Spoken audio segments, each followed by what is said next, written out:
Hello everyone. सो 11th class में आपके सामने फिर हाजिर हूँ इकोनॉमिक्स की एक और न्यू क्लास के साथ। और स्टूडेंट्स, स्वागत करती हूँ आपका साया सारन क्लासेस में। स्टूडेंट्स, आपको पता है हम डिस्कस कर रहे थे स्टैटिस्टिक के चैप्टर नंबर 7 को, जो है हमारा कोरिलेशन। कोरिलेशन के अंदर अभी तक हमने पढ़ा था कि कोरिलेशन ऑफ कोफिशिएंट निकालने के मेथड। फर्स्ट था हमारा सेक्टर डायग्राम, सेकंड हम कार्ल पियर्सन के चारों मेथड पढ़ चुके हैं। लास्ट क्लास में हमने डिस्कस किया था स्पेसमैन कोरिलेशन कोफिशिएंट, कि जब स्पेसमैन ने जो अपना मेथड दिया था जिसमें रैंक के बेस पर उन्होंने कोफिशिएंट ऑफ कोरिलेशन निकालना बताया था, तो उसका कंसेप्ट हमने किया था। और प्रीवियस क्लास में उसके ऊपर बेस हमने एक न्यूमेरिकल किया था। जो न्यूमेरिकल था हमारा जब हमें रैंक दे रखे हो, गिवन हो हमारे पास। उम्मीद है स्टूडेंट वो क्लास आपको अच्छे से समझ आ गई होगी, टॉपिक आपका क्लियर होगा बिल्कुल। उसी मेथड को कंटिन्यू करते हुए आज हम डिस्कस करेंगे जब हमारे पास रैंक्स इक्वली ना दे रखे हो, या जब हमारे पास रैंक्स इक्वल दे रखे हो या वो रिपीटेड हो। इक्वल का मतलब मान लो हमारी क्लास के अंदर 3 स्टूडेंट्स के मार्क्स इक्वल आए हैं, 95 95 95। तो उस टाइम पर हम रैंक किस तरीके से देंगे, और अगर रैंक हमारे पास इक्वल आ जाती है देन हम कौन सा फॉर्मूला यूज करेंगे और किस तरीके से निकालेंगे। देखते हैं इसी के साथ आज की क्लास। उससे पहले देख लेते एक मोटिवेशनल थॉट। महज अगर बहाना बनाओगे तो सपनों के महल कैसे बनाओगे। अगर हम हर चीज के लिए एक्सक्यूज देते रहेंगे तो अपने जो हमारे ड्रीम्स हैं उनको हम किस तरीके से पूरा कर पाएंगे। हमें बहाने को छोड़कर काम करना चाहिए ताकि जिस तरीके के हमने अपने सपने सजोए हैं उनको पूरा कर सके। स्टूडेंट, करते हैं आज की क्लास स्टार्ट। जैसे कि हमने देखा था कि हम डिस्कस कर रहे थे जब हमारे पास कुछ रैंक्स इक्वल दे रखे हो या रिपीटेड हो। आपको पता है कई बार क्या होता है, डाटा हमारे पास सेम भी होता है, हमारी क्लास के अंदर कई सारे स्टूडेंट्स के मार्क्स इक्वल भी आ जाते हैं। तो उनको किस बेस पर हम रैंक देते हैं, जो उनको वो रैंक दी जाती है वो किस अकॉर्डिंग दी जाती है। अगर रैंक है हमारे पास तो कोफिशिएंट ऑफ कोरिलेशन जब हम दो वेरिएबल्स के बीच में देखेंगे तो किस तरीके से उसको फाइंड आउट करेंगे। इस कंडीशन में फॉर्मूला यूज होगा हमारा 1 माइनस में 6 इंटू में सिग्मा डी स्क्वेयर प्लस में 1/2 m1 3 माइनस में m1 प्लस में 1/12 m3 m2 क्यूब माइनस में m2 डिवाइडेड बाय में n क्यूब माइनस में n। अब देखो ये m1 ये m1 जो हमारे पास x वेरिएबल है, x वेरिएबल के अंदर कितने रिपीटेड रैंक हैं। m1 होगा कि repeated rank into repeated rank इन वेरिएबल, फर्स्ट वेरिएबल या x वेरिएबल, ठीक है। फिर हम बात करेंगे y वेरिएबल की जो m2 होगा। m2 is equal to repeated rank in y variable, कि अब y वेरिएबल के अंदर कितने रिपीटेड रैंक है। क्लियर है, n हो जाएगा यहां पर नंबर ऑफ वेरिएबल कितने हैं। क्लियरली समझते हैं एक एग्जांपल के through. Student, find out rank differences correlation of x and y। x दे रखे हैं आपको 80 78 75 75, देखो रिपीटेड है 58 67 60 59। फिर आपके पास y है 12 13 14 14 14 16 15 17। अब जो रैंक देते हैं या तो हम असेंडिंग ऑर्डर में देते हैं या डिसेंडिंग में, सबसे बड़े को नंबर 1 या सबसे छोटे को नंबर 1, इस तरीके से देते हैं हम रैंक। क्लियर है। यहां पर हम देंगे सबसे बड़े को रैंक 1। हमारे पास सबसे बड़ा है x वेरिएबल, लिख लो सबसे बड़ा है 80, रैंक 1 हो जाएगी।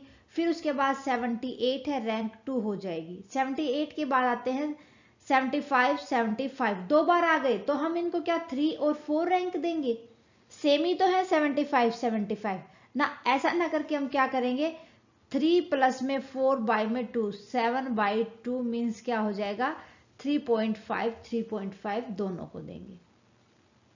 फिर उसके बाद आते हैं 4, तो 4 रैंक अब किसी की भी नहीं होगी, रैंक 5 के ऊपर हम जंप करेंगे, ठीक है। 75 के बाद आता है 67, 5 रैंक हो जाएगी।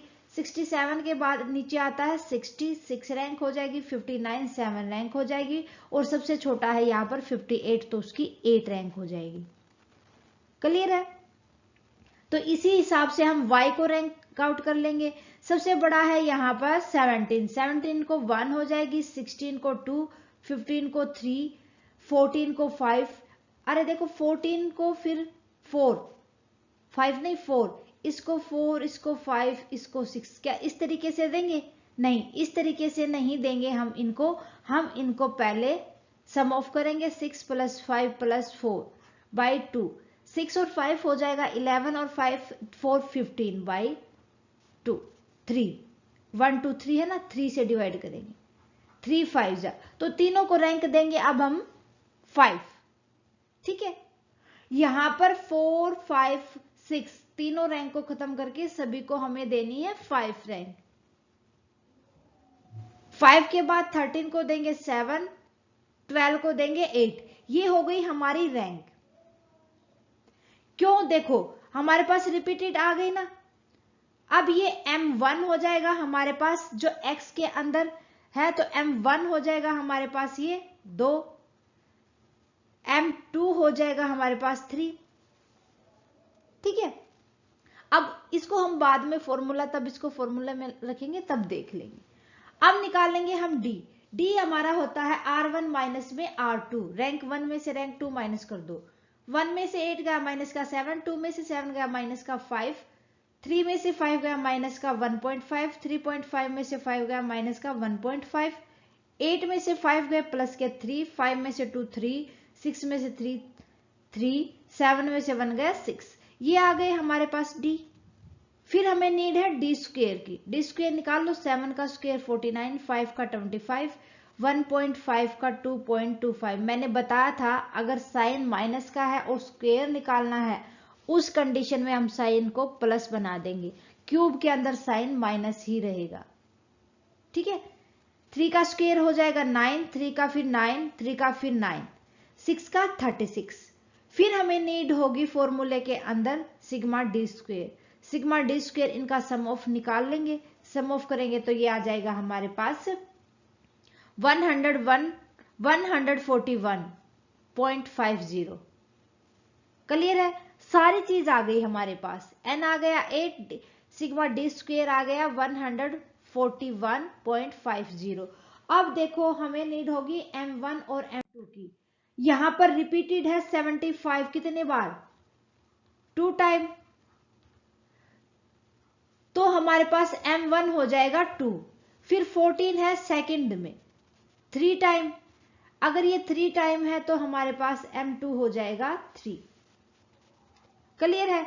सिग्मा D स्क्वायर हमारे पास आया था 141.50, n था हमारे पास 8, सारी चीज रख देते हैं फॉर्मूले के अंदर।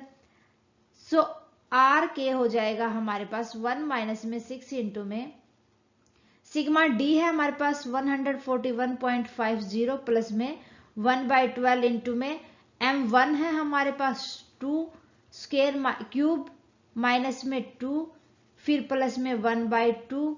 अब अगर सीरीज 3 होती तो हम आगे जाते, x y z के अंदर करते। ठीक है, अब हमारे पास थोड़ा सा इसको मैं इरेज कर देती हूँ। M3 है हमारे पास, M2 है हमारे पास 3, M2 कितना है 3 की क्यूब माइनस में 3 बंद, और नीचे हमारे पास से n कितना था, M2 था हमारे पास 3, n था हमारे पास 8, 8 क्यूब माइनस में 8। ठीक है, करते हैं अब रखते जाओ सारी चीज। सो 1 माइनस में ये 1 यहां आएगा, ऊपर लिखा गया था थोड़ा सा, ये थोड़ा सा हम यहां देख लेंगे इसको, माइनस का 1 इज इक्वल टू -1। ठीक है, अब देखो 1 में से माइनस करेंगे, पहले इसको ओपन कर लेंगे, ओपन करेंगे तो ये हमारे पास आ जाएगा, थोड़ा सा मैंने ऊपर लिख दिया है, नीचे लिख देते 1 माइनस में 6 इंटू में 141 50 पॉइंट में 1/12 2 की क्यूब हो जाएगा 8 माइनस में 2 इंटू में 6 आ जाएगा, प्लस में 1/12, फिर से यहाँ क्यूब कर देंगे, 3 3 जा 9 3 जा 81, 81 में से 3 गए तो ये आ जाएगा, 81 में से 3 गए तो 78 आ जाएगा। ठीक है, आ जाएगा ये हमारे पास। अब इसको हम कट कर लेंगे, 8 की क्यूब 8 8 जा 8 8 जा हो जाएगा हमारे पास 64, 64 8 जा आ जाएगा हमारे पास 2 3 8 6 जा 48, 41 42 43 51, 512 माइनस में 8। तो अब इसको सोल्व कर लेंगे, 6 2 जा हो जाएगा, ये हो जाएगा 12, 3 था 3 3 जा 9 3 जा, ओहो यहां पर मैंने गलती कर दी भाई, देखो एक बार यहां 3 3 जा 9 3 जा 27, 27 में से 3 गए, यहां पर 27 में से 3 गए 24, 12 2 जा आ जाएगा। ठीक है, अब इनको और सोल्व कर लेंगे हमारे पास, तो यह आ जाएगा 1 माइनस में 6 इंटू में 141.50 प्लस में कितना आ जाएगा, ये ऊपर कुछ नहीं बचा तो 1/2 बच गया, प्लस में बच गया ये 2। अब एलसीएम ले लेंगे इसका, और नीचे बचा था हमारे पास 512 में से 8 गए तो 2 यहाँ कट हो जाएंगे, 6 यहाँ, 506 बच जाएगा हमारे पास। इसको हम कट करेंगे, तो कट करने के बाद ये हमारे पास आ जाएगा, देखो 1 माइनस में 6 इंटू में एलसीएम ले लेंगे तो 2 की मल्टीप्लाई कर देंगे, 2 की मल्टीप्लाई करेंगे तो ये हमारे पास आ जाएगा 200, 200, 2 5 जा 10, 2 1 जा 2 और 1 3, 2 4 जा 8, 2 1 जा 2, प्लस में 1, प्लस में 2 2 जा 4, बाई में 2, ये आ गया हमारे पास। डिवाइड कर देंगे 506 के साथ, आगे कर देंगे फिर 1 माइनस में ये आ जाएगा हमारे पास 6, इसको ऐड कर लेंगे 200, 284 8, 288, 2 3 जा हो जाएगा, बाई में 506, ये आ जाएगा हमारे पास 1 माइनस में 3 के अंदर मल्टीप्लाई कर देंगे ऊपर, 3 8 जा 24, 3 8 जा 24 और 2 26, 3 2 जा 6 और 6 और 2 5। ठीक है, तो ये आ जाएगा हमारे पास लगभग, थोड़ा सा ऊपर से मैं इरेज कर देती हूँ और पेन का कलर चेंज कर लेते हैं ताकि आपको कोई भी प्रॉब्लम ना हो समझने में।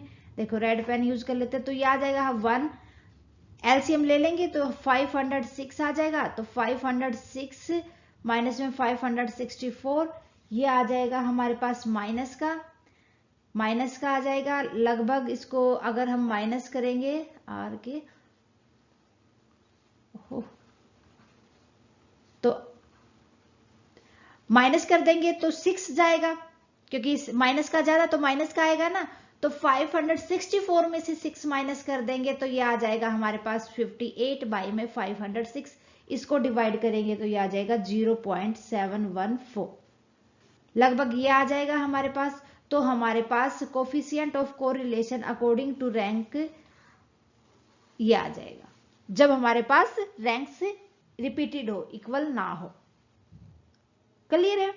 तो मेरे ख्याल से आपको अच्छे से क्लियर हो गया होगा स्टूडेंट।